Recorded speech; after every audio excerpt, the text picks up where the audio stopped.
नमस्कार। अभी पूरी दुनिया कोरोना के कहर से उबरी भी नहीं है कि एक और बीमारी ने दस्तक दे दी है। पहली बार किसी इंसान के अंदर H3N8 बर्ड फ्लू का संक्रमण पाया गया है। चीन के हेनान प्रांत में बर्ड फ्लू के H3N8 स्ट्रेन के साथ पहला मानव संक्रमण दर्ज किया गया है। चीन के राष्ट्रीय स्वास्थ्य आयोग की ओर से जारी एक बयान में इस मामले की घोषणा की गई, लेकिन साथ ही ये कहा गया कि लोगों में इसके फैलने का जोखिम कम है, ऐसे में डरने की बात नहीं है। बर्ड फ्लू, जिसे हम एवियन इन्फ्लुएंजा के नाम से भी जानते हैं, H3N8 स्ट्रेन पहली बार इंसान में मिला है। चीन में 4 साल का एक बच्चा इस स्ट्रेन से संक्रमित पाया गया है। उसे इसी महीने बुखार और अन्य लक्षणों के साथ अस्पताल में भर्ती कराया गया था। चीन के नेशनल हेल्थ कमीशन की ओर से एक जारी बयान के मुताबिक बच्चे का परिवार घर पर ही मुर्गियां पालता था। पूरा परिवार ऐसे इलाके में रहता था जहां जंगली बतखों की भरमार है। बयान में कहा गया है कि बच्चे को सीधे पक्षियों से संक्रमण मिला, लेकिन राहत की बात यह रही कि स्ट्रेन में इंसानों को प्रभावी रूप से संक्रमित करने की क्षमता नहीं मिली। बच्चे के करीबी लोगों में भी किसी तरह की कोई दिक्कत नहीं पाई गई है। NHC के अनुसार ये क्रॉस स्पीशीज ट्रांसमिशन का रेयर केस है और बड़े पैमाने पर प्रसार का खतरा कम है।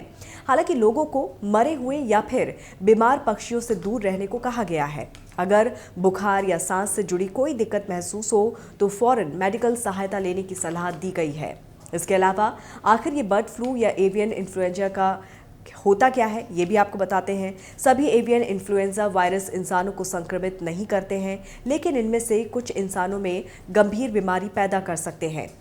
एवियन इन्फ्लुएंजा H5N8 वायरस, जिसे आमतौर पर बर्ड फ्लू के नाम से जाना जाता है, उनमें से एक है। यह हमारे फेफड़ों, नाक और गले पर अटैक करता है।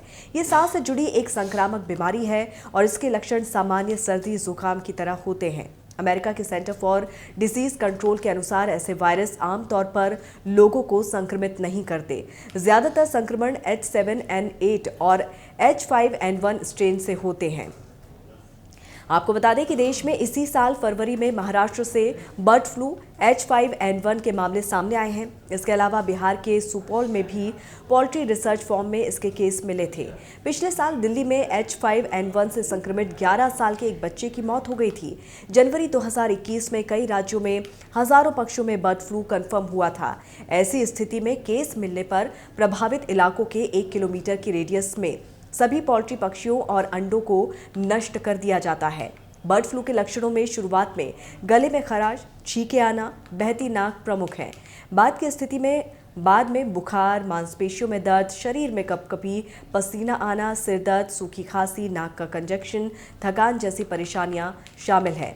इस बीमारी में 2 साल से कम उम्र के बच्चे और 65 साल से ज़्यादा की उम्र के बुजुर्ग की ज़्यादा देखभाल की ज़रूरत पड़ती है, या फिर ऐसे लोग जो पहले से किसी बीमारी से पीड़ित हैं, गर्भवती महिलाएं या वे महिलाएं जिन्होंने हाल ही में बच्चे को जन्म दिया है, उन्हें भी सतर्क रहने की ज़रूरत होती है। हालांकि केवल लक्षणों के आधार पर इंसान में बर्ड फ्लू वायरस के संक्रमण का पता नहीं लगाया जा सकता। इसके लिए लैब से टेस्टिंग कराने की ज़रूरत है। आमतौर पर नाक या गले से स्वाब सैंपल लिया जाता है।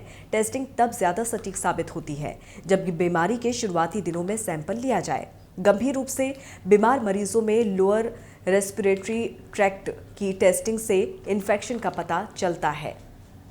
इस बीमारी से सुरक्षित रहने के लिए संक्रमित पक्षियों, पोल्ट्री से सीधे संपर्क में आने से बचना चाहिए। बिना पके या अध पके चिकन और अंडे खाने से परहेज करना चाहिए।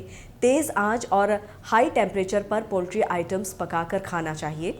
अगर आप पक्षियों के सीधे संपर्क में रहते हैं तो बचाव के तौर पर इन्फ्लुएंजा एंटीवायरल ड्रग लिया जा सकता है। तो कुछ सावधानियां बरतकर आप बर्ड फ्लू के नए स्ट्रेन से बच सकते हैं और अपने आप को, अपने परिवार को सुरक्षित रख सकते हैं, क्योंकि इस बीमारी में सतर्कता ही बचाव का बेहतर तरीका है।